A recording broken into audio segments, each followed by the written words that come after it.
Hello and welcome, dear friends, at Lit eCity YouTube channel, the one-stop destination for preparation in exams like NTA NET English Literature.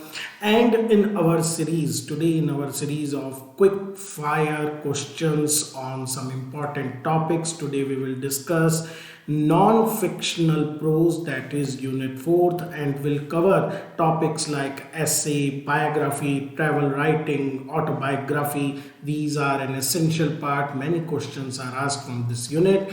Here is our question number first. Zelda, a biography, is an outstanding work that brings to life the elusive personality of Zelda Sayre, wife of great American novelist F. Scott Fitzgerald. Who is the biographer? The options are May Sarton, second one is Nancy Milford, third option is Hannah Arendt, and the last option is Antonia Fraser. All these writers, dear friends, are great biographers. They have written many biographies related not only with literary writers but also with great political and social figures. If we talk about this particular book, Zelda, which is about the very, we can say, different character of Zelda and how she is made live by great biographical details. It is written by none other than Nancy Milford, and she has done outstanding work in bringing to life, in bringing to words the personality of this woman. Which critic praised the prose writing of philosopher Edmund Burke in these words, that which went the nearest to the verge of poetry and yet never fell over? These are the words with which this critique has praised the prose style of Edmund Burke, who is known for his work in philosophy. And our options are A. Charles Lamb, B. Thomas De Quincey, third option is William Hazlitt, and the last option is S.T. Coleridge. All these writers, they have made comment upon the writing styles of other peoples, and this particular quotation belongs to William Hazlitt, who has given his opinion about the writing style of Edmund Burke. Who is the author of Shelburne Essays, an essay collection published in more volumes, 11 volumes, covering a wide range of topics including Bhagavad Gita, Tolstoy, religious thinkers of America, and other American writers. Our options are Paul Elmer Moore, second is Irving Babbitt, third one is Theodore Dreiser, and the last option is Sinclair Lewis. Dear friends, Shelburne Essay is one of the most popular works of non-fiction writing in American letters, and this writer, Paul Elmer Moore, who was also a close associate with Irving Babbitt, and they started the movement known as New Humanism. He was also a great professor of Sanskrit. He wrote the Shelburne Essays in 11 volumes and included various topics. The history of John Bull popularized the character that later becomes the symbol of England in cartoon and literature. The direct reference we find in one of George Bernard Shaw's title of the play, John Bull's Other Island. Apart from this, there are many comic strips, cartoon, in which Britain is personified with the name of John Bull. So who was the writer who first used this? Was it Jonathan Swift, Daniel Defoe, John Arbuthnot, or John Dennis? They all, apart from being writers, especially option C and D, they were great critic of their time. The correct answer for this question is John Arbuthnot, who wrote this witty and comic story, The History of John Bull, and after it was popularized as a name standing for Britain.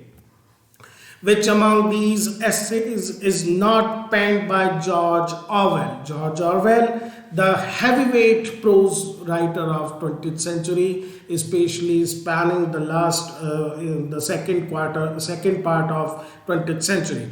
So is it A Day in the Life of a Tramp, Decline of the English Murder, free thought and official propaganda, and the last option is reflections on Gandhi.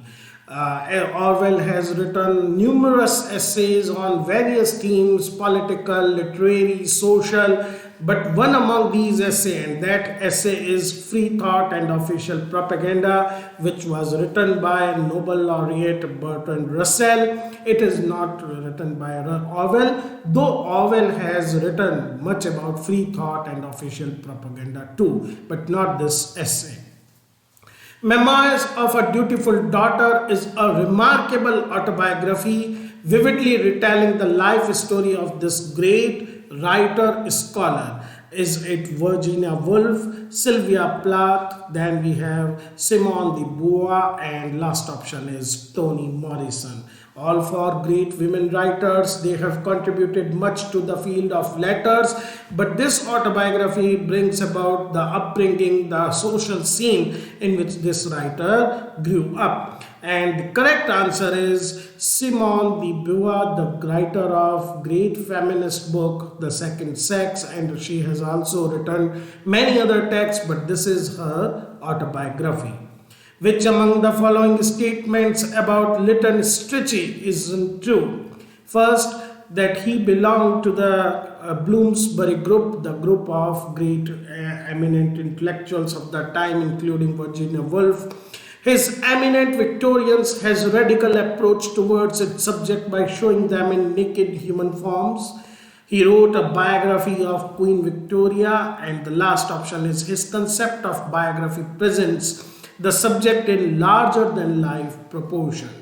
Dear friend, it is actually the last option. His concept of biography doesn't present subject in larger than life proportion, but rather he take a very crude, calling a spade method in presenting the subject matter of his biography. Especially considerable is Eminent Victorian, in which he has talked about leading figures from the Victorian era and presenting them along with their all shortcomings. The Notebook of Malte Laurids Brigge is a novel in form of a journal with 71 diary-like entries. Who is the author of this work? Is it Rainer Maria Rilke? Then we have Thomas Mann, the German. Then we have André Gide, the French. And the last we have Balzac, once again French, all European writers. One among them has written this notebook on Brigge, and the writer is the poet, novelist, and great sensitive poet of the 20th century, Rainer Maria Rilke.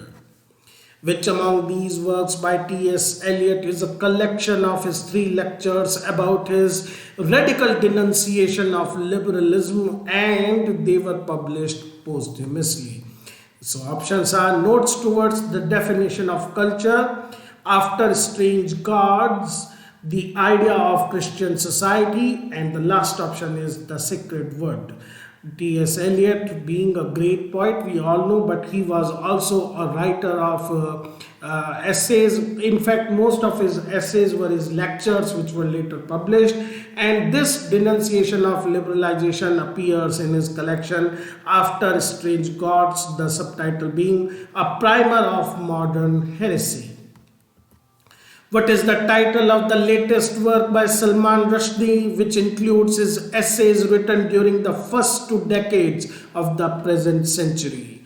Is it Truth of Languages? Is it Language and Truth? Is it Languages of Truth? Or the last option is Truth and Languages? So there are 4 options quite similar to each other, and the correct option, dear friend, is Languages of Truth, in which he has collected his essays. Many were published earlier and some were totally new essays in this collection, which is published quite recently. Sartre published 10 collections of essays, a series which always carried the same title. Now, what is the name of that title? Is it Being and Nothingness, The Words, Situations, or Portraits? Sartre was a prolific writer, apart from being a philosopher, and his work of philosophy is very famous. We will talk about this. First, The correct answer for this option is situations. And situation is the name, situation 1, 2, in which 10 times he published its collection. And Being and Nothingness is his great book about, we can say, his philosophical. He has also written novel, play, so he has attempted his hand at all genres. Was a series of 7 pamphlets written in 1724-25 to arouse Irish public opinion against the imposition of privately minted copper coinage. So it was basically against this issue when Irish government allowed a private firm to mint copper coins. Against this writer wrote a particular series pamphlet. Was it Marprelate pamphlets, Icon series, Malice Defeated, or Drapier's Letter? Dear friend, it is Drapier Letters, written by Jonathan Swift, who belonged to Ireland. He continuously moved between Ireland and England, and he wrote these 7 pamphlets. And such was the impact of these pamphlets that the government has to take back its decision of giving consent.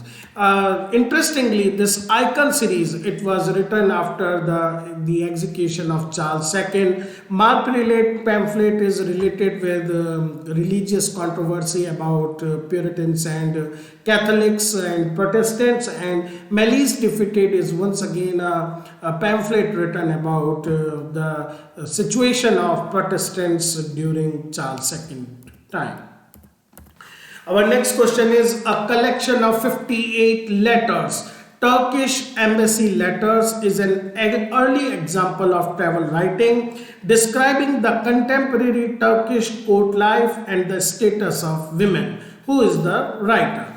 Our options are Mary Wortley Montagu, second is Mary Shelley, third is Elijah Haywood, and the last option is Fanny Burney.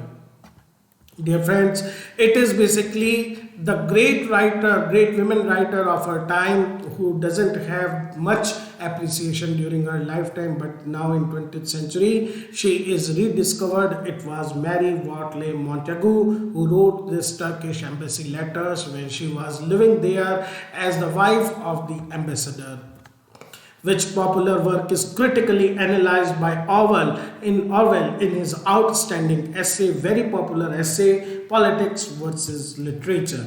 Is it Robinson Crusoe, Oliver Twist, Huckleberry Finn, or Gulliver Travels? One of these work has been in detail discussed and analyzed by Orwell in this particular essay, and the correct answer is Gulliver Travels. Actually, the title of the book carries its name, Politics versus Literature, an examination of Gulliver Travels.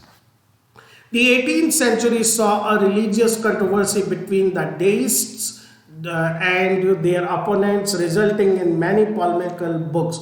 Who among these is not associated with deist group? Deists basically try to find basic principles of religion without allowing any kind of worship and rituals. Was it Charles Blount, John Toland, Matthew Tyndale, or Samuel Clarke? One among these was not deist. In fact, he was the opponent of this group, and it was Samuel Clarke, the writer of Precious Bible Promises, who attacked these deist group who tried to simplify the religious doctrine. Subtitled Private Vices, Public Benefits, this controversial book advocated the idea that private vices are sometimes beneficial because they may result in comfort or luxury and other sort of social benefit. Is it The Fable of Bees by Bernard de Mandeville? The second option is Modest Proposal by Swift. Third is The Nonsense of Common Sense by Mary Montagu. And the last is Of the Nature of Virtue by Joseph Butler. Out of these four, one is except one is all are satires, and it was basically The Fable of Bees by Bernard de Mandeville, which the work was very popular in its time. Many editions reigned in which he always elaborated and added some matter. It was we can say a mock comic attempt to satirize the government of the time. At its 12th, I Live Under a Black Sun is a fictional biography of a famous writer of 18th century. Who is this writer? Is it Alexander Pope? Then we have Jonathan Swift. Next option is Henry Fielding, and the last option is Daniel Defoe. Dear friend, it is none other than Jonathan Swift on whom Edith Sitwell has written this particular biography, I Live Under a Black Sun.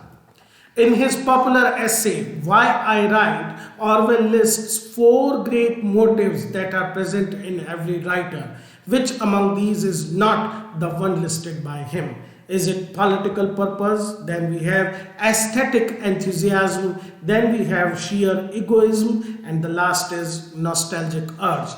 Out of these, there is one which is not stated by Orwell as one of the great motives that exist in all writers. And dear friend, it is nostalgic urge. Instead of nostalgic urge, he talks about historical impulse which is present in all writers. Written after the First World War, Sea and Sardinia is a landmark travel book by this great modernist novelist. Is it Aldous Huxley, James Joyce, D.H. Lawrence and George Orwell? All these have attempted some sort of travel literature, but among them, D.H. Lawrence was the greatest traveler. He has traveled to Sicily, he has traveled to this Australia, then in other parts of Europe also. Sea and Sardinia is one of his travel books. Which of the following essays by Virginia Woolf was written as a reply to a letter asking her opinion on preventing the looming war? The letter resulted in this particular essay. Is it 3 Guineas? Second is Mr. Bennet and Mrs. Brown. Third is a letter to a young poet. And the last option is the captain's deathbed. Out of these, one was published after her death posthumously, but the correct option for this question is 3 Guineas by Virginia Woolf is written as from the point of view of a pacifist or anti-war attitude. Okay, dear friends, that's all for today's session for the Unit 4th, these 20 questions. Try to cover all important aspects, though it is obviously not complete or we can say exhaustive list. Keep reading and give your best at exams. Thank you, friends.